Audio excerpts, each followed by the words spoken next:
ஹரே கிருஷ்ணா. பகவத் தரிசனத்திலிருந்து ஒரு கட்டுரை. கண்களுக்கு புலப்படாத கடவுளை காணுதல். வழங்கியவர் தெய்வ திரு ஆனாச்சானா பக்திவேதாந்த சுவாமி ஸ்ரீல பிரபுபாதர். வாகனங்களின் சீரான இயக்கத்திற்கு பின்னால் ஒரு நபர் இருப்பதை போல பிரபஞ்சத்தில் உள்ள எல்லா கிரகங்களின் சீரான இயக்கத்திற்கு பின்னால் ஒரு நபர் உள்ளார் என்பதையும் அவரே இறைவன் என்பதையும் ஸ்ரீல பிரபுபாதர் தெள்ள தெளிவாக விளக்குகிறார். நாஸ்திகர்களின் எண்ணம் அசத்தியம் அப்பிரதிஷ்டம் தே ஜகத் ஆஹூர் அனீஸ்வரம் அபரஸ்பர சம்பூதம் கிம் அன்யத் காம ஹைதுகம். அசுரத்தன்மை உடையவர்கள் இவ்வுலகம் பொய் என்றும் அஸ்திவாரம் இல்லாதது என்றும் கட்டுப்படுத்தும் கடவுள் எவரும் இல்லை என்றும் கூறுகின்றனர். அது காம இச்சையால் உண்டாக்கப்பட்டதாகவும் காமத்தை தவிர இதற்கு வேறு காரணம் இல்லை என்றும் கூறுகின்றனர். பகவத்கீதை 16.8. இது நாஸ்திகர்களின் வாதமாகும். அசத்தியம், அவர்கள் இந்த பௌதிக உலகம் பொய் என்று கூறுகிறார்கள்.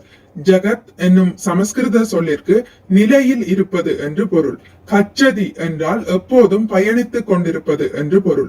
இந்த உலகம் எப்போதும் பயணித்துக் கொண்டுள்ளது. உங்களது ஊரில் நீங்கள் காணும் வாகனங்களும் கூட இங்கும் அங்கும் எப்போதும் பயணித்துக் கொண்டே இருக்கின்றன. இது கச்சதி என்று அறியப்படுகிறது. முழு பிரபஞ்ச அமைப்பும் பயணித்துக் கொண்டே உள்ளது. ஒவ்வொரு கிரகமும் தனது சுற்றுவட்ட பாதையில் பயணித்துக் கொண்டிருக்கிறது. சூரியன் நிமிடத்திற்கு 10,000 மைல் பயணிக்கின்றது. எனவே இவ்வுலகம் ஜெகத் என்று அறியப்படுகிறது. வாகனங்களின் சீரான இயக்கம். நமது ஜன்னலுக்கு வெளிப்புறத்தில் அதிவேகத்தில் செல்லும் வாகனங்களின் ஒலியினை நாம் செவியுறுகின்றோம். ஆனால் இந்த வாகனங்கள் ஒரு குறிப்பிட்ட தடத்தின் எல்லைக்குள் கவனமாக செல்கின்றன. தடம் மாறி சென்றால் அவை ஒன்றுக்கொன்று மோதி விபத்து ஏற்படும். அதுபோலவே கிரகங்கள் ஒவ்வொன்றிற்கும் வரையறுக்கப்பட்ட வேகம் உண்டு. கோடிக்கணக்கான கிரகங்கள் சுற்றி கொண்டுள்ளன, ஆனால் அவை மோதிக்கொள்வதில்லை. இந்த ஒழுங்குமுறை எவ்வாறு வடிவமைக்கப்பட்டது? யார் இந்த திறந்த வழியில் கிரகங்கள் பயணிப்பதற்கான தடத்தினை அமைத்தது? வாகனங்கள் குறிப்பிட்ட தடத்திற்குள் செல்லுமாறு முறைப்படுத்தப்பட்டுள்ளன. இந்த வழிமுறையை உருவாக்கியது யார்? காவல்துறை, அரசாங்கம். அதுபோலவே அனைத்து கிரகங்களும் அதிவேகத்தில் சுற்றும் போதும் தத்தமது சுற்றுவட்ட பாதையை விட்டு விலகுவதில்லை. ஏனெனில் பிரபஞ்சத்திற்கென்று ஒரு நிர்வாகம் செயல்படுகிறது. சாலையில் செல்லும் வாகனங்கள் அரசு மற்றும் காவல்துறையின் உதவியுடன் சீரமைக்கப்படுகின்றன. அவ்வாறிருக்க திறந்த வழியில் உள்ள கிரகங்களின் பயணத்திற்கான தடத்தினை அமைத்தது யார்? சற்று சிந்தியுங்கள். அதிவேகத்திலும் அசையாத பூமி. ஒரு கார் மணிக்கு 70 மைல் வேகத்தில் செல்கிறது. ஆனால் பூமி அதைவிட பல மடங்கு வேகமாக சுற்றுகிறது.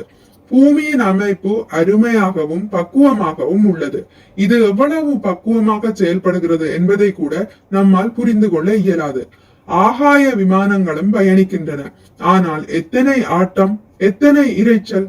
ஆகாய விமானங்கள் பக்குவமானவை அல்ல, மாறாக பூமி மிகவும் பக்குவமாக வடிவமைக்கப்பட்டுள்ளதை காண்கிறோம்.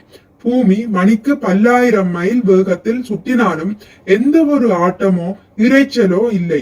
நாம் அமர்ந்த இடத்திலேயே இருப்பது போல உணர்கிறோம். இதற்கு பின்னால் எந்த ஒரு மூளையும் இல்லையா? பிரபஞ்சத்தை நிர்வகிப்பது யார்? நமது ஊரில் உள்ள வாகனங்கள் தெருக்களில் சீராக செல்வதற்கு காவல்துறை, அரசு, விஞ்ஞானிகள் என எவ்வளவோ புத்தி தேவைப்படுகிறது. ஒவ்வொரு பிரபஞ்சத்திலும் கோடிக்கணக்கான கிரகங்கள் உள்ளன. அவற்றை கணக்கிட இயலாது. ஒவ்வொரு கிரகத்தின் தட்பவெட்ப நிலையும் மாறுபட்டது. எல்லா கோள்களும் ஒன்று போலவே இருப்பதில்லை. ஒரு கோளின் வளிமண்டல நிலை மற்றொன்றிலிருந்து மாறுபட்டே இருக்கும். சூரியன் நெருப்பே உருவானது. பல கோடி மைல்களுக்கு அப்பால் இருந்தும் கூட அதன் வெப்பம் நம்மை எத்தனை அதிகமாக தாக்குகிறது. அதே சமயம் சந்திரனோ மிகவும் குளிர்ச்சியானது. எனவே ஒவ்வொரு கிரகமும் தனிப்பட்ட வளிமண்டல நிலையை கொண்டு தனது பாதையில் செவ்வனே சுற்றுகிறது. இவை ஒரு சிறந்த ஏற்பாட்டின் கீழ் அமைந்துள்ளன. இந்த ஏற்பாட்டுகளை பார்த்த பின்னரும் இவற்றிற்கு பின்னால் யாருடைய மூளையும் இல்லை என்று நாம் சொல்ல போகிறோமா? அது எவ்வாறு சாத்தியம்? சூரியனுக்கு கட்டளையிட்டது யார்? ஆனால் ராட்சசர்களான அசுரர்கள் அசத்தியம் அப்பிரதிஷ்டம் தே ஜகத் ஆஹூர் அனீஸ்வரம். கட்டுப்படுத்துபவர் என்று எவரும் இல்லை, இந்த உலகம் வெறும் பொய் என்று கூறுகின்றனர். பொய்யா? இத்தனை துல்லியமாக பின்பற்றப்பட்டு வரும் சட்டதிட்டங்கள் பொய்யானவையா? சூரியன் தன் சுற்றுப்பாதையில் சீராக சுற்றி கொண்டிருக்கிறது. அது ஒருவேளை அங்குமிங்கும் சாய்ந்தால் உலகம் முழுவதும் உறையக்கூடும் அல்லது தீயில் கருகக்கூடும். விஞ்ஞானிகளும் இதனை ஏற்கின்றனர். சூரியன் தன்னை கட்டுப்படுத்துபவர் அளித்த வரைபடத்திற்கு தகுந்தாற்போல் நகர வேண்டும். முழுமுதற் கடவுளின் ஆணைப்படியே சூரியன் நகர்கிறது என்று ஸ்ரீமத் பாகவதத்தில் குறிப்பிடப்பட்டுள்ளது. பிரம்ம சம்ஹிதையிலும் இது கூறப்பட்டுள்ளது. யஸ்யாஜ்ஞா பிரமதி சம்ருத காலசக்ரோ. கட்டளை என்று வரும்போது கட்டளையை பிறப்பிப்பவர் இருக்க வேண்டுமே. இல்லையேல் கட்டளைக்கு என்ன பொருள்? யஷ்ய ஆக்ஞயா என்பது கட்டளை பிறப்பிக்கும் உயர்ந்த நபரை குறிக்கிறது. சூரியன் அந்த ஆணையை சிரமேற்கொண்டு செயல்படுகிறது. எனவே கட்டளையை பிறப்பிப்பவர் இருக்கிறார், கட்டுப்படுத்துபவர் இருக்கிறார். அவரே முழுமுதற் கடவுள். கட்டுப்படுத்துபவர் இல்லை என்று எவ்வாறு சொல்ல முடியும்? பிரபஞ்சத்தில் கட்டுப்படுத்துபவர் இல்லை என்பதற்கு தர்க்க ரீதியான காரணத்தை யாரால் கூற முடியும்? இந்த ராட்சசர்கள் கடவுள் இல்லை, கட்டுப்படுத்துபவரும் இல்லை என்கின்றனர். ஆனால் அதற்கான விளக்கம் எங்கே? கடவுள் இல்லை என்பதற்கு உங்களது விளக்கம்தான் என்ன? ஒரு பக்தரை பார்த்து இது குறித்து விஞ்ஞானிகளின் விளக்கம் என்ன? கடவுளை காண முடியுமா? ஒரு பக்தருக்கும் ஸ்ரீல பிரபுபாதருக்கும் நடந்த உரையாடல். ஒரு பக்தர் கேட்கிறார், நாம் கட்டுப்படுத்துபவரை, அதாவது கடவுளை ஒருபோதும் பார்த்ததில்லையே. ஸ்ரீல பிரபுபாதர் கூறுகிறார், ஜப்பானிய அரசாங்கத்தின் தலைவரை நீங்கள் பார்த்ததில்லை. ஆயினும் அரசாங்கத்திற்கு தலைவர் இருக்கிறார் என்பதை நீங்கள் எவ்வாறு முடிவு செய்கிறீர்? ஒரு தலைவரையோ உயர் அதிகாரியையோ பார்க்காத போது அவர் உள்ளார் என்று எவ்வாறு சொல்கிறீர்கள்? தலைவர் இல்லாமல் இத்தனையும் சீராக செயல்பட முடியாது என்பதை நீங்கள் அறிந்துள்ளீர். நாம் பலவற்றை பார்க்கலாம், பார்க்காமலும் இருக்கலாம். நான் பார்க்கவில்லை என்பதால் ஒரு நபர் இல்லவே இல்லை என்று சொல்வது சரியான வாதம் அல்ல. நம் ஜன்னலுக்கு வெளியே கார் செல்வதை நான் பார்க்கவில்லை, ஆனால் அதன் ஒலியை வைத்து கார் செல்வதை அறிகிறேன். அங்கு ஓட்டுநர் இருப்பதையும் அறிகிறேன். உங்களால் பார்க்க முடியாவிட்டாலும் அவர் இருக்கிறார் என்பதை ஏற்கத்தான் வேண்டும்.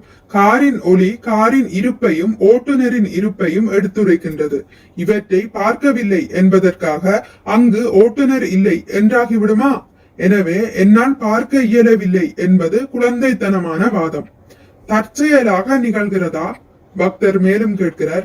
அனைத்தும் தற்செயலாக, பை சான்ஸ் நிகழ்கின்றன என்று அவர்கள் கூறுகின்றனர். ஸ்ரீல பிரபுபாதர் கூறுகிறார், தற்செயலாக நிகழ்கின்றன என்பது மிகப்பெரிய முட்டாள்தனமாகும். ஒரு குழந்தை வேண்டுமானால் அது தற்செயலாக வந்தது என்று கூறலாம். நீங்கள் முறையாக விளக்கம் அளிக்க வேண்டும். எதை எடுத்துக்கொண்டாலும் தற்செயலாக வந்தது என்று சொல்லிவிடலாம். யார் வேண்டுமானாலும் இவ்வாறு கூறலாம். ஆனால் அது சரியான விளக்கம் அல்ல. எப்படியோ வந்தது என்பது சரியான விளக்கம் ஆகாது. அது அறிவுபூர்வமானதல்ல. நான் இவ்வுலகில் தற்செயலாக பிறவி எடுத்தேன் என்று கூறுவது சரியல்ல. எனக்கு ஒரு தந்தை இருக்க வேண்டும், தாய் இருக்க வேண்டும். இருவரும் இணைந்ததன் விளைவாகவே நான் பிறந்தேன். இதுவே விஞ்ஞான பூர்வமானது. நான் வானத்திலிருந்து குதித்தேன் என்பது சரியல்ல. இப்படிப்பட்ட தர்க்கத்திற்கு மதிப்பில்லை. இந்த முட்டாள்தனமான விளக்கத்திற்கு உங்களால் மதிப்பளிக்க முடியுமா? புத்தியுள்ள எந்த மனிதனும் நாம் தற்செயலாக வந்தோம் என்ற விளக்கத்தை ஏற்க மாட்டான். எதுவும் தற்செயலாக நடப்பதில்லை. அனைத்திற்கும் ஒரு காரணம் உண்டு. தற்செயலாக நிகழ்கிறது என்பது அறியாமை. அவ்வாறு கூறும் விஞ்ஞானிகள் அயோக்கியர்கள். நான் பார்த்ததில்லை, ஆயினும் அனைத்தும் தற்செயலாகவே நிகழ்ந்தன. ஒரு துகள் இருந்தது என்று அவர்கள் சொல்வதெல்லாம் முட்டாள்தனமான அனுமானங்கள். அனைத்தையும் இயக்குபவர் ஒருவர் உள்ளார் என்பதே சிறந்த அறிவு.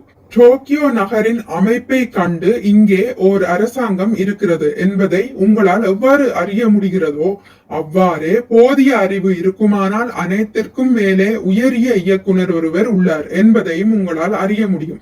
அதுவே ஆத்திகம். அனைத்திற்கும் பின்னால் அனைத்தையும் ஆராய்ச்சி செய்து பாருங்கள். ஓர் இலையை கூட ஆராய்ந்து பாருங்கள். எத்தனை நுண்ணிய நார்கள், நரம்புகள் ஒன்றோடொன்று பின்னி நிற்கின்றன. ஒரு சிறு காயிலும் கனியிலும் கூட எத்தனை வேலைப்பாடுகள் உள்ளன. அவை தற்செயலாக வந்தன என்று சொல்வது தவறு. அதன் பின்னால் ஒரு மூளை வேலை செய்கிறது என்பதை உணர வேண்டும். அந்த மூளைக்கு பின்னால் இருக்கும் மூளை யார்?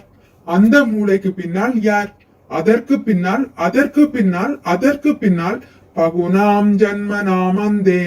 அந்த மூளை எது என்று பல பிறவிகளாக தேடி வாசுதேவ சர்வம் இதி என்ற முடிவிற்கு வருகிறார்கள். கிருஷ்ணரே அனைத்திற்கும் காரணமானவர் என்ற முடிவிற்கு வருகிறார்கள். கிருஷ்ணரும் பகவத்கீதையில் 10.8 கூறுகிறார், அகம் சர்வஸ்ய பிரபவோ மத்த சர்வம் பிரவர்த்ததே. நானே அனைத்திற்கும் மூலம், என்னிலிருந்தே அனைத்தும் வெளிப்படுகின்றன. எனவே இவரே முழுமுதற் கடவுள், இவரே தலைவர், இவரே கட்டுப்படுத்துபவர், இவரே அனைத்தையும் பராமரிப்பவர் என்று யாரொருவர் உணர்கிறாரோ அவர் கிருஷ்ண பக்தராகி சரணடைகிறார். கிருஷ்ணரை காணுதல். கிருஷ்ண பக்தர்கள் முட்டாள்கள் அல்லர். கிருஷ்ணரிடம் சரணடைதல் கண்மூடித்தனமானது அல்ல. விருந்தினர் கேட்கிறார், நான் இதுவரை கடவுளை பார்த்ததில்லை, குறைந்தபட்சம் கடவுளின் குரலை கேட்க விரும்புகிறேன். ஸ்ரீல பிரபுபாதர் கூறுகிறார், கடவுள் பகவத்கீதையை பேசுகிறார். நீங்கள் அதனை வாசிக்கும் போது அவர் உங்களுடன் பேசுகிறார். நீங்கள் ஹரே கிருஷ்ண மந்திரத்தையும் உச்சரிக்கலாம். அது சப்த பிரம்ம, ஆன்மீக ஒலி அதிர்வு. இதுவே கடவுளை காண்பதற்கான வழிமுறை. நீங்கள் கடவுளை காண விரும்பினால் காணலாம். பகவத்கீதையில் கிருஷ்ணர் கூறுகிறார், பிரபாஸ்மி சசி சூரியயோ, நான் சூரிய சந்திரனின் ஒளியாவேன். இது கடினமா? கிருஷ்ணர் தம்மை சூரிய ஒளியாக கூறுவது பொய்யல்ல, அது உண்மை. அவர் உங்களை பார்க்க சொல்கிறார். நீங்கள் கூர்ந்து பார்த்தால் கிருஷ்ணரை பார்க்கலாம். நீங்கள் கிருஷ்ணரை காண விரும்பினால் அவரது அறிவுரையின்படி அவரை காண வேண்டும். கிருஷ்ணர் கூறுகிறார், ரசோகம் அப்சு கௌந்தேய, நானே நீர் மற்றும் திரவங்களின் சுவை. நீர், பால் முதலிய எந்த திரவத்தை பருகினாலும் கிருஷ்ணரது அறிவுரையின்படி சிந்தித்தால் அந்த சுவையில் உங்களால் கிருஷ்ணரை காண முடியும். இது போன்ற பல உதாரணங்களை கிருஷ்ணர் பகவத்கீதையில் கூறியுள்ளார். உங்களுடைய சொந்த வழியில் கிருஷ்ணரை காண முயலாதீர். அவ்வாறு அவரை காண இயலாது. கடவுள் பலவிதமாக தோற்றமளிக்கும் போது நீங்கள் கடவுளை கண்டதில்லை என்று ஏன் கூறுகிறீர்? சூரிய ஒளியை காண்கின்றீர், நிலவின் ஒளியை காண்கின்றீர், மலர்களின் நறுமணத்தை நுகர்கின்றீர். பகவத்கீதையை நாடுங்கள். எனவே கிருஷ்ணரை அவரது அறிவுரையின்படி பார்த்தால் மிக விரைவில் அவரை காண முடியும். காண முடியாது என்ற பேச்சுக்கே இடமில்லை. ஒவ்வொரு நொடியிலும் கிருஷ்ணரை பார்க்கலாம். பிரேமாஞ்சன சுரித பக்தி விலோசனேன சந்த சதைவ. நீங்கள் கிருஷ்ணரை 24 மணி நேரமும் பார்க்கலாம். கிருஷ்ணரின் தூய பக்தர்கள் கிருஷ்ணரை பார்க்கின்றனர். கிருஷ்ணரை தவிர வேறொன்றையும் பார்ப்பதில்லை. பகவத்கீதையை உன்னிப்பாக படிக்கும் போது கிருஷ்ணரை பார்க்க முடியும். அப்போது எல்லாம் விளங்கும். இதுவே இறை விஞ்ஞானம். அதையே நாங்கள் வழங்குகிறோம். பகவத்கீதையை தவறாக பொருள் கொண்டாலோ சொந்த விளக்கங்களால் அதனை மாசுபடுத்தினாலோ கடவுளை காண முடியாது. அயோக்கியர்களும் விஞ்ஞானிகளும் போலி சாமியார்களும் இதை மாசுபடுத்துகின்றனர். ஏனெனில் அவர்கள் தங்களை கிருஷ்ணரிலிருந்து தொடங்கும் குரு பரம்பரையில் இணைத்துக் கொள்ளவில்லை. அவர்கள் பெரும் மேதைகளாக இருந்தாலும் கற்றறிந்தவர்களாக இருந்தாலும் அயோக்கியர்களே ஆவர். பெரும் ஆச்சாரியர்கள் கிருஷ்ணரை முழுமுதற் கடவுளாக ஏற்றுக்கொண்டவர்கள். கீதையில் அர்ஜுனன் கிருஷ்ணரை முழுமுதற் கடவுளாக ஏற்றுக்கொண்டிருந்தான். சர்வம் ஏதத்ருதம் மன்யே யன்மாம் வதசி கேசவ. நீங்கள் கூறியவை அனைத்தையும் உண்மை என்று நான் ஏற்கிறேன். அசுர குணம் படைத்தவர்களுக்கு கிருஷ்ணரின் தன்மை புலப்படாது. எனவே கிருஷ்ணரை அறிதல் என்பது ஒரு விஞ்ஞானம். இதற்குரிய வழிகாட்டுதலின்படி இதனை அணுக வேண்டும். அப்போது உண்மையை உணருவீர். மிக்க நன்றி. ஹரே கிருஷ்ணா. உங்களுக்கு இந்த வீடியோ பிடித்திருந்தால் லைக் பண்ணுங்கள், ஷேர் பண்ணுங்கள், சப்ஸ்கிரைப் பண்ணுங்கள். நோட்டிபிகேஷன் பெல்லை அழுத்துவதன் மூலம் அடுத்த பதிவுகள் உங்களை வந்தடையும். பகவான் ஸ்ரீ கிருஷ்ணரை பற்றி கேட்டு மகிழ்வோம். ஹரே கிருஷ்ணா.